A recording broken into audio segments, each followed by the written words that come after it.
ഈ തുടരെ തിരിച്ചടി കിട്ടിയിട്ടുമാണ് ഗവർണർ ഇങ്ങനെ തീരുമാനം എടുത്ത് പോകുന്നത്. അപ്പോൾ അത് ഒരു താല്പര്യത്തിന്റെ പുറത്ത് ഇങ്ങനെ പ്രശ്നങ്ങൾ ഉണ്ടാക്കണം എന്നുള്ള ഒരു ബോധപൂർവ്വ തീരുമാനത്തിന്റെ പുറത്താണെന്ന് തോന്നുന്നുണ്ടോ? തീർച്ചയായിട്ടും. കാരണം ഞാനിപ്പോൾ 2-3 ഉദാഹരണം മാത്രമേ പറഞ്ഞിട്ടുള്ളൂ. ഇപ്പോൾ കഴിഞ്ഞ കുറച്ച് വർഷങ്ങളായിട്ടുള്ള ഇടപെടൽ ബില്ലുകൾ വൈകിപ്പിക്കുന്നു.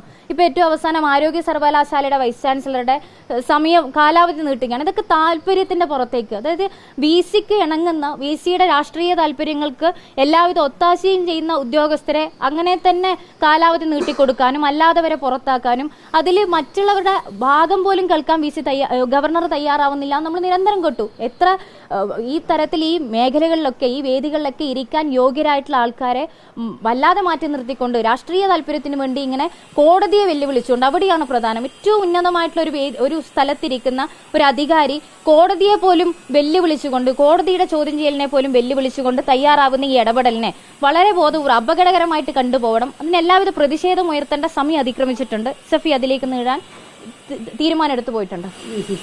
വീണ്ടും അക്കോമഡേറ്റ് ചെയ്യുന്ന ഒരു നിലവാരത്തിലേക്ക് തീരുമാനത്തിലേക്ക് അവർ വന്നിട്ടുണ്ട്. തീർച്ചയായിട്ടും.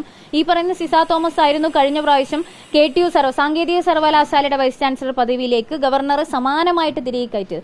വീണ്ടും കോടതി അത് തന്നെ ചോദ്യം ചെയ്തു. കാരണം കഴിഞ്ഞ പ്രാവശ്യം സിസ തോമസിനെ സാങ്കേതിക സർവകലാശാലയിൽ കൊണ്ടുവരുമ്പോൾ അവിടെ അവർ കയറി വരുന്ന സമയം മുതൽ SFI പ്രതിഷേധത്തിലാണ്. അങ്ങനെയല്ല, ചട്ടലംഘനമാണ്. നമുക്ക് എല്ലാ വൈസ് ചാൻസലർമാരും ഈ പറയുന്ന ചട്ടത്തിന് വിധേയപ്പെട്ട് യോഗ്യതയുള്ളവരാവണം എന്ന് പറഞ്ഞിട്ടാണ് ആ വിഷയത്തിൽ ഉന്നയിച്ചത്. പിന്നീട് അത് ശരിവെച്ച് കോടതി തന്നെ പറഞ്ഞു, ശരിയാണ്, സാങ്കേതിക സർവകലാശാലയുടെ VC ഈ പറയുന്ന സ്ഥാനത്തിരിക്കാൻ യോഗ്യയല്ല എന്ന് പറഞ്ഞുള്ള വിധി പുറത്തേക്ക് വന്നു. ഇത് സമാനമായിട്ട് അവരെ തന്നെ വീണ്ടും ഡിജിറ്റൽ യൂണിവേഴ്സിറ്റിയുടെ തലപ്പത്തിരുത്തുകയാണ്. ഇപ്പൊ ഈ പറയുന്ന ഇന്ന് ഈ കയറിയിട്ടുള്ള അധികാരത്തിലേക്ക് കയറിയ ഗവർണറുടെ ഒത്താശയോടുകൂടി കയറിയിട്ടുള്ള 2 VC-മാരുൾപ്പെടെ ഇത്തരത്തിലുള്ള എല്ലാ തീരുമാനങ്ങളെയും വളരെ കൃത്യമായിട്ട് SFI പ്രതിഷേധിച്ചുകൊണ്ട് അത് തടുക്കാനുള്ള നടപടി സ്വീകരിക്കാൻ SFI പറയുകയാണ്. അതുപോലെ ഞാൻ നേരത്തെ സൂചിപ്പിച്ചതുപോലെ ഗവർണറോട് ഇതൊക്കെ ആവശ്യപ്പെടുന്നതിനോടൊപ്പം തന്നെ അതിന് കൂട്ടിച്ചേർക്കാനുള്ളത് കേരളത്തിൽ ഇപ്പോൾ ശിവൻകുട്ടി മിനിസ്റ്റർ പൊതുവിദ്യാഭ്യാസ വകുപ്പ് മന്ത്രി കേരളത്തിൽ ഈ പൊതുവിദ്യാഭ്യാസ മേഖലക്കകത്ത് അനുമതിയില്ലാതെ 827 സ്കൂളുകൾ പ്രവർത്തിക്കുന്നുണ്ടെന്നൊരു കണക്ക് പുറത്തേക്ക് വിട്ടിട്ടുണ്ട്. അപ്പൊ അതുകൂട്ടി കൂട്ടിച്ചേർക്കുകയാണ്.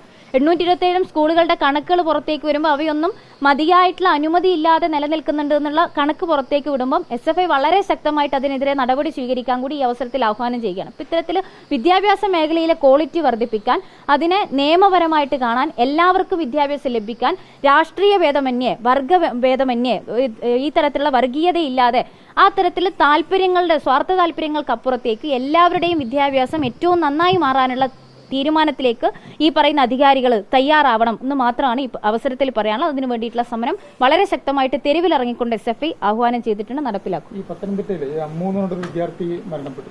ആദ്യത്തെ ദിവസം SFI ഒരു കോളേജിലേക്ക് ഒരു സമരമൊക്കെ നടത്തി. പിന്നീട് ഒന്നും കണ്ടില്ല. അപ്പൊ ഇനി അങ്ങനെ തുടർ പ്രതിഷേധമെങ്കിലും ആലോചിക്കുന്നുണ്ടോ? മന്ത്രിക്ക് നിവേദനം നൽകലോ? മെഡിക്കൽ വീഴ്ച ഉൾപ്പെടെ കുടുംബം വലിയ ഗുരുതര ആരോപണങ്ങൾ അതിലിപ്പോഴും ഉന്നയിക്കുന്നുണ്ട്. കോളേജിനെതിരെയും ഹോസ്റ്റലിനെതിരെയും ഒക്കെ ഭയങ്കര ആരോപണങ്ങൾ ഉന്നയിക്കുന്ന ഒരു ഘട്ടമുണ്ട്. തീർച്ചയായിട്ടും ആദ്യം ഘട്ടം മുതൽ SFI സ്റ്റേറ്റ്മെന്റ് അടക്കം, കാരണം ഈ വിഷയത്തിലെ ഒരു സമരത്തിനപ്പുറത്തേക്ക് ആ രാത്രി തന്നെ ഇതിലെ ഈ പറയുന്ന വിദ്യാർത്ഥിയുടെ കുടുംബക്കാർക്ക് ഇതൊരു പ്രശ്നമാണ്, അല്ലെങ്കിൽ ഇതിന്റെ പിന്നിൽ ഒരു ദുരൂഹതയുണ്ട് എന്ന് പറഞ്ഞ സാഹചര്യത്തിൽ തന്നെ അവരുടെ ഭാഗം കേട്ടുകൊണ്ട് ഇതിൽ അന്വേഷണം നടക്കണം, ഇതൊരു ആത്മഹത്യയായിട്ട് മാത്രം കണക്കാക്കരുത്, അവരുടെ സംശയങ്ങൾ നിവാരണം ചെയ്തിട്ടുള്ള നല്ല അന്വേഷണം ഇതിന്റെ പുറകെ ഉണ്ടാവണമെന്ന് ആവശ്യപ്പെട്ട സംഘടന SFI ആണ്. അതിന്റെ ഭാഗമായിട്ടുള്ള സമരങ്ങളും പ്രതിഷേധങ്ങളും ആ ക്യാമ്പസിനകത്ത് പത്തനംതിട്ട ജില്ലാ കമ്മിറ്റിയുടെ നേതൃത്വത്തിൽ ഉൾപ്പെടെ ഏറ്റെടുത്തിട്ടുണ്ട്. അമ്മുവിന്റെ വീട് തിരുവനന്തപുരത്താണ്. ഞങ്ങളൊക്കെ ആ വീട്ടിലേക്ക് സന്ദർശിക്കാൻ വേണ്ടി പോവുകയാണ്. അപ്പോൾ ആ കുടുംബത്തോടൊപ്പം തന്നെയാണ്. അവർക്ക് നീതി കിട്ടണം. ക്യാമ്പസുകളിൽ നടക്കുന്ന ഇത്തരത്തിലുള്ള അരാജക പ്രവർത്തനങ്ങൾ മാറണമെന്ന് തന്നെ ആവർത്തിച്ച് പറയുകയാണ്. എന്തെങ്കിലുമൊക്കെ താല്പര്യത്തിന്റെ പുറത്ത്, എന്തെങ്കിലുമൊക്കെ തർക്കങ്ങളുടെ പേരിൽ അങ്ങോട്ടും ഇങ്ങോട്ടും അവരുടെ ഒരു വിദ്യാർത്ഥിയുടെ ജീവൻ നഷ്ടപ്പെടുന്ന തരത്തിലേക്ക്, അങ്ങോട്ട് പ്രേരിപ്പിക്കുന്ന തരത്തിലേക്ക് വിദ്യാർത്ഥികൾ പരസ്പരം മാറുന്നുണ്ടെങ്കിൽ അത് തിരുത്തപ്പെടേണ്ടതാണ് എന്ന് തന്നെയാണ് SFIയുടെ സമീപനം. ശക്തമായിട്ട് അമ്മുവിന് നീതി ലഭിക്കാൻ വേണ്ടി, ന്യായമായ അന്വേഷണം ഉണ്ടാവുന്നതിന് വേണ്ടിയിട്ട്, ഇതിലെ കുറ്റക്കാർക്ക് നല്ല ശിക്ഷ ലഭിക്കുന്നതിന് വേണ്ടിയിട്ടുള്ള എല്ലാവിധ നിലപാടിലേക്കും പ്രവർത്തനത്തിലേക്കും SFI ശക്തമായിട്ട് തുടർന്നു കൊണ്ടുപോകാൻ, അത് ഏറ്റെടുത്തിട്ടുണ്ട്, അത് മുന്നോട്ട് കൊണ്ടുപോകാനും തയ്യാറാണ്.